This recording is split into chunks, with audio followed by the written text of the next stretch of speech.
Yes. Good morning दोस्त, good morning friends और good morning all of you. अब मैं आज आप लोग के लिए कॉम्पिटिटिव एग्जाम के अकॉर्डिंग जो पाचन तंत्र होता है, डाइजेशन सिस्टम होता है, वो डाइजेशन सिस्टम आज आपको मैं पूरा पढ़ाऊंगा। जो अकॉर्डिंग टू कंपटीशन, परीक्षा में किस टाइप के क्वेश्चन आते हैं, परीक्षा में क्या पूछा जाता है और परीक्षा में क्या प्रश्न आएंगे, उसके अकॉर्डिंग आपको मैं डाइजेशन सिस्टम पढ़ाऊंगा। समझिएगा दोस्त प्यार से। ये एक छोटा सा रफ डायग्राम मैंने बना रखा है। इस रफ डायग्राम के अकॉर्डिंग आपको कॉम्पिटिटिव एग्जाम के अकॉर्डिंग में पाचन डाइजेशन सिस्टम आज पढ़ाऊंगा। ठीक है। देखिए पाचन, डाइजेशन सबको जानते हैं। डाइजेशन क्या होता है?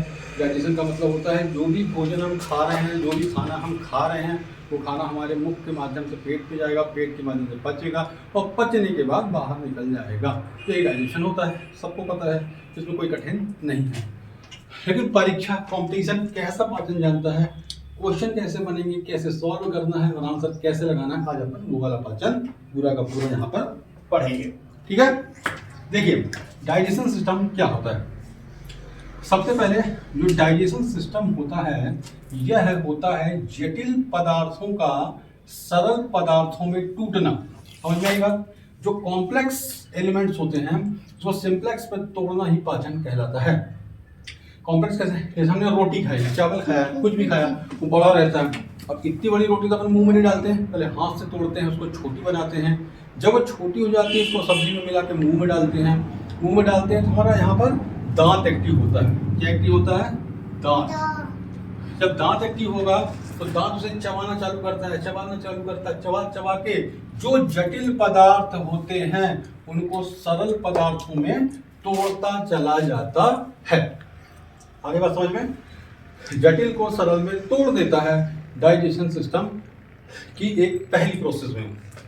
फिर ये जो होता है, जैसे ही वहां पर वो टूटना चालू हो जाता है तो हमारा एक टाइलिन नामक एंजाइम होता है। कौन सा एंजाइम होता है? ये आपको दिख रहा है लिखा टाइलिन। टाइलिन एक एंजाइम है जो कि मुख से निकलता है लार ग्रंथि से। कौन सी ग्रंथि से निकलता है? लार ग्रंथि।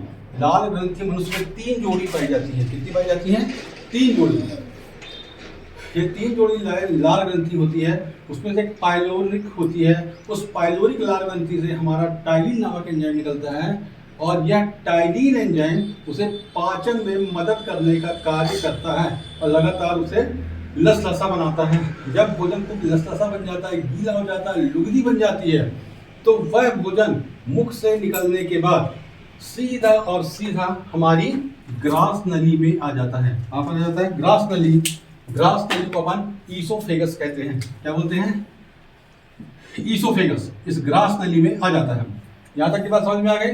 समझना कंपटीशन का पाचन कैसे आएगा। सबसे पहले क्या है? डाइजेशन सिस्टम क्या है? पाचन मतलब जटिल अणुओं का सरल अणुओं में टूटना ही पाचन कहलाता है कि जटिल तत्व सरल तत्व में टूट जाए। दांत एक्टिव होता है, भोजन जाता है, दांत चबा के छोटा करता है। टाइलिन नामक एक एंजाइम एक्टिव होता है। यह टाइलिन नामक एंजाइम लार ग्रंथि से निकलता है। 3 जोड़ी लार ग्रंथि पाई जाती हैं, उसमें से एक पाइलोरिक होती है, उससे निकलता है टाइलिन एंजाइम। टाइलिन और यह टाइलिन जो भी आप खाते हो पीते हो वह सब चीज में मिल जाता है और उस भोजन को लुगदी के रूप में बना देता है। पूरा लुगदी लसलसा बना देता है, जिससे कि भैया आगे जब भोजन सर के यहाँ दर्द ना हो, सूखा रहेगा तो दुखेगा, इसलिए सीधा लुगदी बना देता है, गिलगिला और चिपचिपा रहता है कि आपको कष्ट ना हो पाचन की प्रोसेस में। समझ में आ गई बात? अब होता है आगे ग्रास नली, इसे ईसोफेगस कहते हैं। ईसोफेगस में ये सीधे नीचे आता है और नीचे आता है तो यहाँ पर एक गति होती है जिसे हम बोलते हैं क्रमानुकुचन गति। कौन सी गति होती है? क्रमानुकुचन गति होती है। इस गति के थ्रू भोजन सीधा मुख गुहा से हमारे आहार नाल की ओर, आहार नाल मतलब ग्रास नली की ओर आ जाता है। समझ में आ गई? क्रमानुकुचन गति को इंग्लिश में बोलते हैं पैलियस स्टेज गति होती है, क्रमानुकुचन गति कहलाती है। अब ये जो गति के थ्रू भोजन नीचे आता है और इस गति के थ्रू नीचे आते आते आते आते भोजन सीधे हमारे आमाशय अर्थात स्टमक में आ जाता है। ये बात को यहाँ समझना ध्यान से कि यहाँ पर भोजन डायरेक्ट नहीं आता है कि वहाँ से सीधा पाचन से निकला भोजन सीधे मुख में बना, उसकी लुगदी बनी, एंजाइम मिला, टाइलिन मिला, मुख वहाँ आया, मुख वहाँ में लाल ग्रंथि से निकला, सरल टूटा, ये सब तो हो चुका है। अब जैसे ग्रास नदी में आता है, ईसोफेगस में आता है, क्रमानुकुचन गति होती है। ये गति कैसी होती है? जैसे आप टूथपेस्ट जानते हो, टूथपेस्ट ब्रश से अपन, जब ब्रश में अपन टूथपेस्ट लगाते हैं कैसे लगाते हैं? धीरे धीरे धीरे धीरे से दबा दबा के निकालते हैं, और दबा दबा के निकालते हैं तो धीरे धीरे सरक सरक के नीचे जाता है, इकट्ठा नहीं जाता है। ठीक है, तो यहाँ पे धीरे धीरे धीरे धीरे भोजन हमारे पेट में अर्थात स्टमक अर्थात आमाशय में आ जाता है। यहाँ तक की बात समझ में आ गई सबको? क्लियर है? मुझे बन रहा है? यहाँ तक की बात समझ में आ गई? आमाशय में भोजन आ जाता है। यहाँ तक किसको कुछ पूछना तो पूछ सकता है। इसमें एक चीज़ और है जो आपको बता दूँ, जो इम्पोर्टेंट होता है, पेट के ऊपर की जो प्रोसेस है उसमें क्या होना चाहिए। देखिए, ये जो पाचन होता है, डाइजेशन होता है, ये फिजियोकेमिकल रिएक्शन कहलाता है। क्या कहलाता है? Physiochemical reaction. फिजियोकेमिकल रिएक्शन होता है मतलब शारीरिक भी होता है और रासायनिक भी होता है। और जैसे शारीरिक और रासायनिक क्रिया होगी तो यहाँ पे एनर्जी का फॉर्मेशन होता है, जिसे हम ऊर्जा कहते हैं। क्या बोलते हैं? ऊर्जा। और इसी ऊर्जा को प्राप्त करने के लिए हम खाना खाते हैं, भोजन करते हैं, या भी कुछ भी चीज खाते हैं। एनर्जी, हमें एनर्जी मिलना चाहिए, एटीपी के रूप में मिलती है। यहाँ तक बात समझ में आ गई? देखिए, परीक्षा क्वेश्चन क्या है? पहला, लाल ग्रंथि कितनी जोड़ी होती है? 3 जोड़ी होती है। कौन सा एंजाइम निकालती है? टैलिन निकालती है। जटिल को सरल में तोड़ना, साथ में मुख गुहा से पाचन चालू हो जाता है। पाचन कहाँ से प्रारंभ होता है? पूरे एलिमेंट्री कैनाल में, पूरे आहार नाल में। अब आहार नाल क्या है? पूरा मुख गुहा से लेके एनस तक का पार्ट, जो गुदा तक का पार्ट है, पूरा आपका क्या कहलाता है? Alimentary canal. इसकी लंबाई होती है 9 मीटर से लेके 12 मीटर तक होती है। यहाँ तक बात समझ में आ गई? अब इस एलिमेंट्री कैनाल के जो पार्ट होते हैं वो अलग अलग हैं। पहला मुख गुहा हो गया, फिर ग्रास नली हो गई, फिर आमाशय हो गया, डुडोनियम हो गया, छोटी आंत हो गई, बड़ी आंत हो गई, फिर एनस हो गया। और पूरा जो कहलाता है वो आपका क्या कहलाता है? Alimentary canal. और एलिमेंट्री कैनाल की लंबाई कितनी होती है? 9 से 12 मीटर होती है। यहाँ तक बात समझ में आ गई? Very good. अब समझना, ये जो पाचन तंत्र होता है ये फिजियोकेमिकल रिएक्शन के थ्रू होता है, एनर्जी का फॉर्मेशन करता है, ऊर्जा बनाता है। ये 5 प्रोसेस में होता है। कितने चरणों में होता है? यह 5 प्रोसेस अर्थात 5 चरणों में होता है। कितने चरणों में? 5 चरणों में होता है। पहला होता है अंतःग्रहण। अंतःग्रहण का मतलब होता है इंजेक्शन, जो अपन खा रहे हैं, तो उठा के अपने रोटी खा, ये इंजेक्शन, अंतःग्रहण। बात समझ में आ गई? फिर होता है पाचन। पाचन मतलब डाइजेशन हो जाता है। फिर अवशोषण। अवशोषण मतलब उसका एब्जॉर्प्शन होता है। जो भी चीज़ आप खा रहे हो, जो एनर्जी बन रही है, जो प्रोटीन निकल रहा है, जो विटामिन निकल रहे हैं, जो उसमें खनिज लवण है, जल है, उसका अवशोषण कैसे होता है? एब्जॉर्प्शन कैसे होता है? बॉडी में उसका एब्जॉर्प्शन होना जरूरी है। अगर एब्जॉर्प्शन नहीं होगा तो पाचन का क्या मतलब? समझ में आ रही है? मेन खेल एब्जॉर्प्शन का होता है कि ये एब्जॉर्प्शन के थ्रू ब्लड में कितनी एनर्जी जा रही है।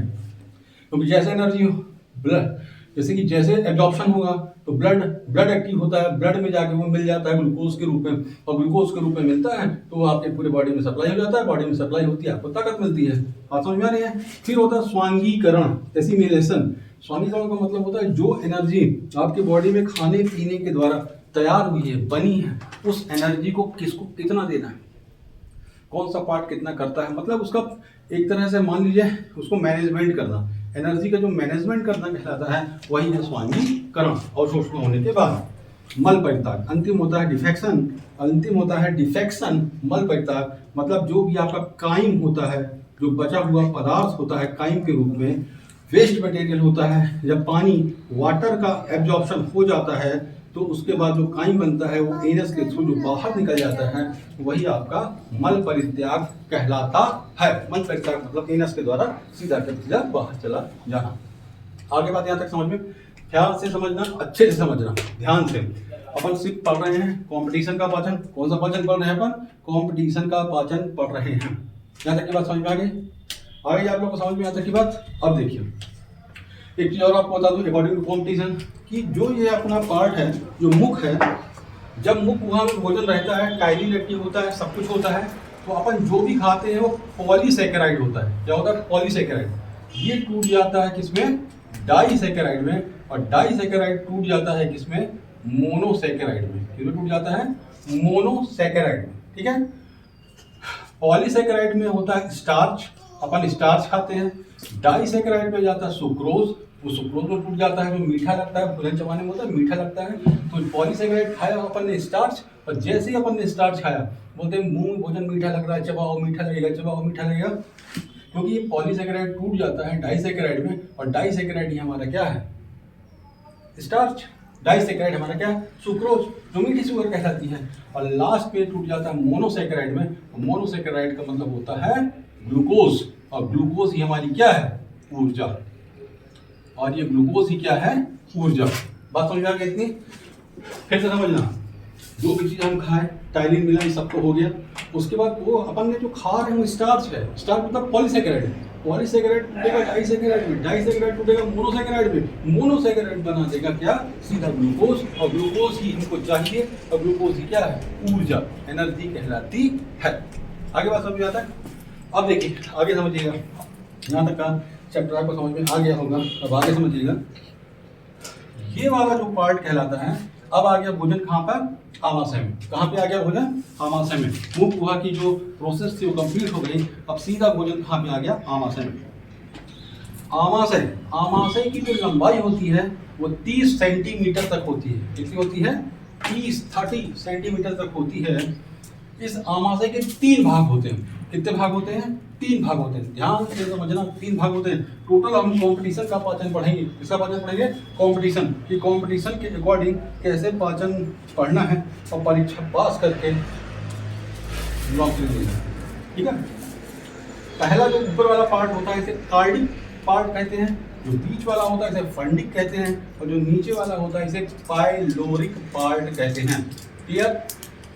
जो कार्डिक भाग होता है, कार्डिक पार्ट में पाया जाता है ऑक्सीटेंसिन सेल, और ऑक्सीटेंसिन सेल से HCl का फॉर्मेशन होता है। HCl एक अम्ल है, इसका फॉर्मेशन होता है HCl। HCl एक अम्ल है, इस अम्ल का फॉर्मेशन होता है। ये सेल पूछेगा कहाँ पाई जाती है? ऑक्सीटेंटिक सेल कहाँ पाई जाती है? स्टमक में पाई जाती है, आमाशय में पाई जाती है। किस भाग में पाई जाती है? कार्डिक भाग में पाई जाती है। किसका फॉर्मेशन करती है? HCl का फॉर्मेशन करती है, हाइड्रोक्लोरिक अम्ल का फॉर्मेशन करती है। ये हाइड्रोक्लोरिक अम्ल क्या करता है? जो भी आप चीज खा रहे हो, मुंह से खा, यहाँ से खाए, गंदगी है, जीवाणु है, बैक्टीरिया है, तो जो भी आपके पेट में आता है ये अम्ल एक्टिव होता है, और एक्टिव होने के बाद उस जीवाणु और बैक्टीरिया को मार देता है। और जो भी आपका भोजन लुगदी बना गया है उसको पचाने में, गलाने में, पतला बनाने में मदद करता है। आगे बात यहाँ तक समझ में सब समझ आ रहा है? HCl का फॉर्मेशन हो गया, HCl बन गया खाना। फिर फंडिक भाग में भोजन जाता है। फंडिक भाग में जाके भोजन 3 से 4 घंटे स्टे करता है। कितने भाग को? कितने घंटे? 3 से 4 घंटे। हमको भूख नहीं लगती, अपन ने खा लिया खाना, और जैसे अपन ने खाना खा लिया अपनी भूख लगना बंद हो जाती है। ये भूख हमको नहीं लगेगी, भोजन स्टे कर रहा है। यहाँ पे कांटे नुमा संरचना होती है, भोजन उसमें फंसा रहता है। ठीक है। और यहाँ पे प्रोसेस होती है, जैसे यहाँ पे प्रोसेस होना चालू होती है तो यहाँ पर पतला होता जाता है, जो लुगदी है वो और पतली हो जाती है, और पाइलोरिक भाग से होती हुई ये डुडोनियम में चली जाती है। कहाँ चली जाती है? ये डुडोनियम बना है, डुडोनियम में चली जाती है। ठीक है। कहाँ चली जाती है? डुडोनियम में चली जाती है, पतला, जो भोजन है 3 से 4 घंटे के बाद। यहाँ तक बात समझ आ गई? अब समझना, ये जो आमाशय होता है, जो स्टमक होता है, जो आमाशय होता है, इसमें इतनी प्रोसेस भी है, भोजन चला भी गया, लेकिन बीच में और भी प्रोसेस होती है। इसमें पाई जाती है जठर ग्रंथि। क्या पाई जाती है? जठर ग्रंथि। जठर ग्रंथि को कहते हैं गैस्ट्रिक ग्लैंड। ये जो गैस्ट्रिक ग्लैंड होती है यह 2 प्रकार के एंजाइम निकालती है। पहला निकालती है पेप्सिन, और दूसरा निकालती है रेनिन। ध्यान से समझना, जठर ग्रंथि है, जठर ग्रंथि को गैस्ट्रिक ग्लैंड कहते हैं। यह 2 तरह के एंजाइम्स का फॉर्मेशन करती है। पहला होता है पेप्सिन और दूसरा होता है रेनिन। जो पेप्सिन होता है यह प्रोटीन को पेप्टोन्स में तोड़ देता है। प्रोटीन को किसमें तोड़ देता है? पेप्टोन्स में तोड़ता है। ये काम का नहीं है, यहाँ पे तो समझने के लिए बता रहा हूँ कि प्रोटीन को पेप्टोन्स में तोड़ देता है। जो रेनिन होता है, ये जो एंजाइम है रेनिन, रेनिन को मिल्क एंजाइम कहते हैं। कौन सा एंजाइम? Milk enzyme. दूध का पाचन, किसका पाचन करता है? दूध का पाचन करने वाला एंजाइम रेनिन कहलाता है। जो रेनिन एंजाइम है यह केसिन नामक प्रोटीन को कैल्शियम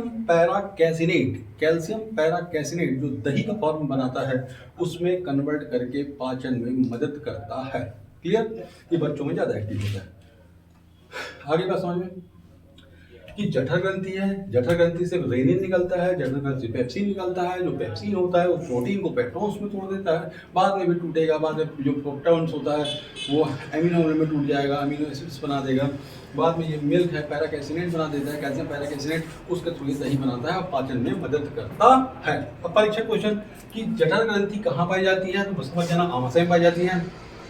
जठर ग्रंथि से कौन से एंजाइम निकलते हैं, 2 एंजाइम निकलते हैं, पहला रेनिन निकलता है, दूसरा पेप्सिन निकलता है, जठर ग्रंथि से निकलते हैं। ऑक्सीडेंसिक जो सेल होती है उससे HCl अम्ल का फॉर्मेशन होता है, जो कि हाइड्रोक्लोरिक अम्ल कहलाता है, पाचन में मदद करता है। इतनी बात समझ में आ गई। और देखिए थोड़ा सा और समझ लीजिए, इसके बारे में बता दूं आपको मैं कि जो HCl है, जैसे हमने खूब खाना खा लिया, जितना हम खाना खाएंगे उतना अधिक HCl का फॉर्मेशन होगा, जितना अधिक खाना खाएंगे उतना अधिक HCl का फॉर्मेशन होगा, और HCl की अगर मात्रा बढ़ गई तो हमको एसिडिटी हो जाती है। क्या हो जाती है? एसिडिटी हो जाती है। बात समझ आ रही है? अब जो खट्टी डकार आती है, ये होता है, वो होता है, खाना अनुपच हो गया, क्योंकि HCl की मात्रा बढ़ जाती है। जितना भोजन अधिक जाएगा उसका फॉर्मेशन उतना अधिक होगा, और वो पचाने में मदद करने के लिए, और वो कुछ ऊपर आ जाता है, मुंह तरफ आ जाता है, इसका हमको जलन होती है, उल्टी लगती है, जी मचलाता है, खट्टी डकार आती है, इसी के कारण। क्लियर? अब देखिए आगे बढ़ते हैं। इसके बाद क्या पढ़ते हैं समझना। इधर आपका यकृत होता है, लीवर होता है, अभी इसको हम नहीं पढ़ेंगे। ये बीच में आपका पित्ताशय होता है, इसका थोड़ा सा काम रहता है इस पित्ताशय का, बताइए। पित्ताशय से पित्तरस निकलता है, जो हल्का पीले रंग का होता है। किस रंग का होता है? पीले रंग का होता है, ये निकलता है, ठीक है। अभी जो पाइलोरिक भाग है, इस पाइलोरिक भाग से जो काइम है, यहाँ पे जो काइम का फॉर्मेशन हो रहा है, काइम बन रहा है, पतला हो रहा है भोजन, वो इस डुडोनियम के माध्यम से नीचे आ जाता है। किसके माध्यम से? डुडोनियम के माध्यम से सीधा सीधा हमारे कहाँ पे आ जाता है? छोटी आंत के पास आ जाता है, स्मॉल इंटेस्टाइन के पास आ जाता है, स्मॉल इंटेस्टाइन। क्लियर? अब स्मॉल इंटेस्टाइन के पास आ जाता है, लेकिन फिर बीच में एक प्रोसेस होती है। प्रोसेस क्या होती है कि ये जो अग्नाशय आपको दिख रहा है, इसे पैंक्रियास कहते हैं, बहुत इंपॉर्टेंट है पैंक्रियास। ये जो होता है, इससे 3 प्रकार के एंजाइम निकलते हैं, T, A और L। क्या निकलते हैं? T, A और L। ये किससे निकलते हैं? अग्नाशय से। T से होता है हमारा ट्रिप्सिन, एमाइलेज और लाइपेज। ये ट्रिप्सिन, एमाइलेज और लाइपेज, ये तीनों एंजाइम निकलते हैं अग्नाशय से और आके इस भोजन में यहाँ पर मिल जाते हैं। क्लियर है? और पाचन में मदद करते हैं। कौन सा एंजाइम निकलता है? टाल, TAL, ट्रिप्सिन, एमाइलेज और लाइपेज। यह एंजाइम अग्नाशय पैंक्रियास से निकलता है और भोजन जो काइम है उसमें आके मिल जाता है। ठीक है, उसमें आके मिल जाता है। क्लियर है यहाँ तक की बात? समझ आ गई? अब देखो क्या होता है इसके बाद, ये भोजन छोटी आंत में आ जाता है। जैसे भोजन छोटी आंत में आता है, स्मॉल इंटेस्टाइन में आता है, भोजन यहाँ पे घूमने लग जाता है और यहाँ पे विलाई पाए जाते हैं। क्या पाए जाते हैं? विलाई पाए जाते हैं, कांटे की संरचना पाई जाती है, जो कि भोजन को पचाने में मदद करते हैं। ठीक है, इस छोटी आंत से 5 प्रकार के एंजाइम निकलते हैं। परीक्षा में बहुत पूछा जाता है कौन कौन से एंजाइम कहाँ से निकलते हैं, ये आपको याद होना चाहिए। आपको पूरा मैं याद करा दूंगा, ठीक है, सब आपको याद होना चाहिए। देखिए, जो छोटी आंत होता है उससे मास लोई, ये फार्मूला है, मास लोई निकलता है। मां से माल्टोज, सा से सुक्रोज, ला से लाइपेज, ला से लैक्टोज और ई से इरेप्सिन। यह 5 प्रकार के एंजाइम का फॉर्मेशन छोटी आंत के द्वारा किया जाता है और यही 5 एंजाइम यह निकलते हैं छोटी आंत से और डाइजेशन, पाचन में पूर्णतः मदद करते हैं। पूरा का पूरा भोजन यहाँ पर आके पच जाता है। अब कुछ नहीं बचा पचने के लिए। समझ में आ गई बात? प्रोटीन बच रहा है, सब चीज बच रहा है, जो आप खा रहे हैं विटामिन सब पड़ रहे हैं, लेकिन जो हमारा खनिज लवण है, जल है, ये पचते नहीं हैं, ये डायरेक्ट एब्जॉर्ब कर लिए जाते हैं। बहुत माइक्रो होते हैं, बहुत छोटे होते हैं, सूक्ष्म होते हैं, ये डायरेक्ट एब्जॉर्प्शन कर लिए जाते हैं, डायरेक्ट एब्जॉर्ब होकर आपके बॉडी में सप्लीमेंट के रूप में चले जाते हैं। क्लियर है यहाँ तक बात? अब छोटी आंत में भोजन घूम रहा है, छोटी आंत में विलाई पाए जाते हैं। विलाई कांटेनुमा संरचना होती है, वह जो पचा हुआ भोजन होता है किस एंजाइम की मदद से? इस 5 एंजाइम की मदद से। मास लोई, माल्टोज, सुक्रोज, लैक्टोज, लाइपेज और इरेप्सिन, इनके द्वारा जो पचा हुआ भोजन होता है उसका अवशोषण करता है एब्जॉर्प्शन करता है। एब्जॉर्प्शन होता है उसका अवशोषण होता है। जितने पौष्टिक चीज है जो आपके ब्लड में सप्लाई करना है वो सीधे यहाँ से सप्लाई होता है, एब्जॉर्प्शन होता है, विलाई के माध्यम से होता है और सीधे आपके ब्लड में जाता है। ब्लड से एनर्जी फॉर्मेशन होती है और एनर्जी बनने के बाद आपके बॉडी में सप्लाई कर दिया जाता है। क्लियर? आपको ताकत आती है। अब देखिए इसकी जो लंबाई होती है 7 से 8 मीटर होती है। छोटी आंत की लंबाई, छोटी आंत छोटी है लेकिन लंबाई में बड़ी होती है, काफ़ी घूमी हुई होती है। इसकी लंबाई 7 से 8 मीटर होती है। ठीक है। अब इसके बाद जो भोजन होता है ये सीधा भोजन यहाँ से होता हुआ इस बड़ी आंत में जाके मिल जाता है। जो भोजन बचा हुआ भोजन होता है वह सीधा बड़ी आंत से जुड़ जाता है और जहाँ पे जुड़ता है उस भाग को सीकम कहते हैं। क्या कहते हैं? सीकम। सीकम कहते हैं। सीकम वाले पार्ट से छोटी आंत बड़ी आंत से कनेक्ट होती है। इतनी बात समझ में आ गई? यहाँ तक किसी को डाउट है तो कोई पूछ सकता है, कोई भी समस्या हो तो बता सकता है। मैं एक बार आपको शॉर्टकट में और रिपीट करा दूंगा। अकॉर्डिंग टू परीक्षा, अकॉर्डिंग टू एग्जाम कैसे पढ़ना है पाचन सिस्टम। ठीक है, यहाँ तक की बात समझ में आ गई? छोटियाँ इतने सारे एंजाइम्स होते हैं, ये सब एंजाइम का फॉर्मेशन होता है, ये सब एंजाइम्स निकलते हैं, अलग अलग तरीके से आते हैं और पाचन में मदद करते हैं, डाइजेशन में हेल्प करते हैं। It's only responsible to digest your foods. ठीक है। अब देखिए हम ये हो गया सीकम। जो छोटी आंत होती है वो सीकम से जुड़ी होती है, बड़ी आंत से जुड़ी होती है, सीकम के माध्यम से जुड़ी होती है। अब यहाँ पर जितने भी पौष्टिक पदार्थ थे उसका एब्जॉर्प्शन हो चुका है, उसका अवशोषण हो चुका है, अवशोषण होकर ब्लड में गया, ब्लड से बॉडी में सप्लाई हो गया, एनर्जी बन गई। ठीक है, अब समझिएगा बात को। अब जो बचा हुआ भाग होता है वो बड़ी आंत में दौड़ने लग जाता है। कौन सा भाग? जो बचा हुआ भाग होता है वह बड़ी आंत में ऐसे दौड़ने लग जाता है।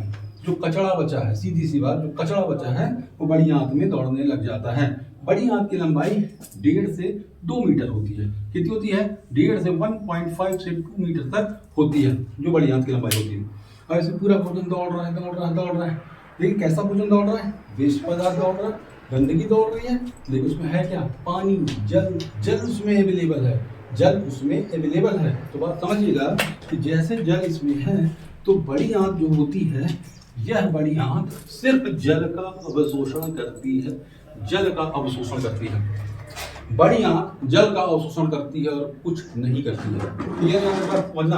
अब इसमें जल का एब्जॉर्प्शन हो जाता है, जितना आपको जल अधिक है वो जल इसमें सूख जाता है और जो जल आपको चाहिए वो ऑब्जॉर्ब हो जाता है और जो जल की जरूरत नहीं है वो कायम के थ्रू सीधे नीचे आता है और नीचे का जो भाग होता है इस भाग को मलाशय कहते हैं।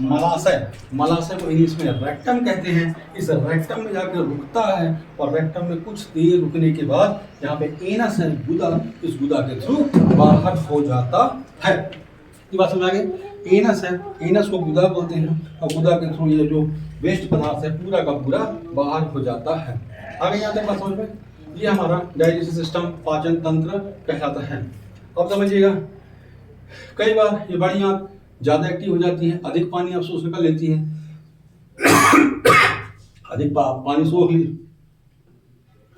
तो जो वेस्ट पदार्थ है वो काफी तेजी से आगे नहीं जा पाता है, तो हमें कब्ज हो जाता है। कई बार कम सोखता है, जब कम सोखता है तो पतली दस्त चालू हो जाती है। इस बड़ी आंत का काम है कि जल का अवशोषण कैसे करता है। इतनी बात समझ में आई? सबको समझ में आ रहा है? अब देखिए जो वेस्ट पदार्थ हमारी बॉडी से बाहर निकलता है उसे ही हम मल परित्याग कहते हैं, डिफेक्शन कहते हैं। क्या कहते हैं? मल परित्याग, डिफेक्शन कहते हैं।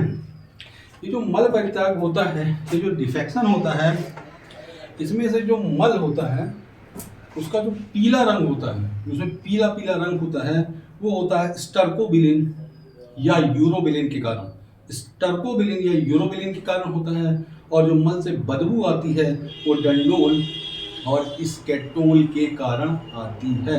हम पढ़ रहे हैं पाचन, हम पढ़ रहे हैं डाइजेशन, लेकिन कौन सा डाइजेशन पढ़ रहे हैं बच्चों? हम पढ़ रहे हैं कॉम्पिटिशन का पाचन।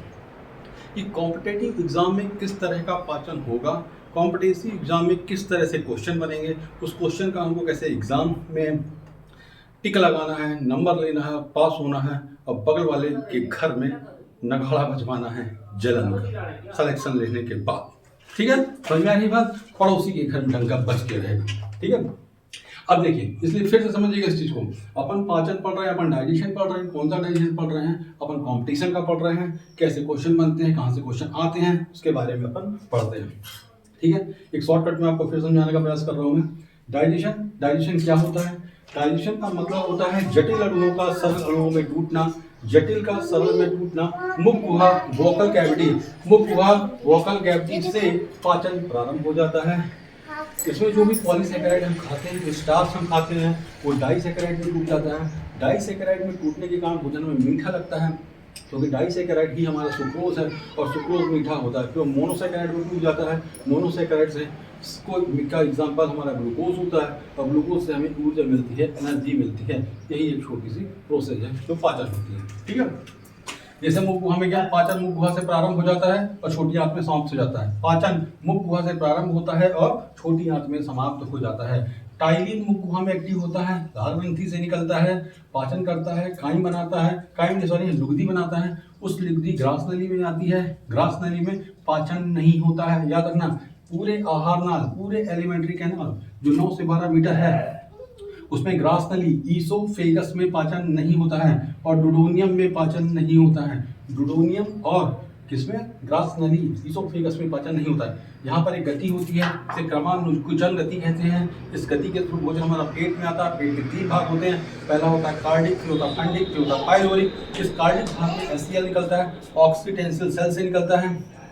यहाँ पे जठर ग्रंथि पाई जाती है, प्रोटीन और जो पेप्सिन और रेनिन नामक एंजाइम का सिक्रेशन करती है। रेनिन मिल्क का पाचन करता है और जो पेप्सिन होता है वो प्रोटीन को पेप्टोन्स में तोड़ देता है। जठर ग्रंथि से निकलता है। फंडिक भाग में रुकता है भोजन।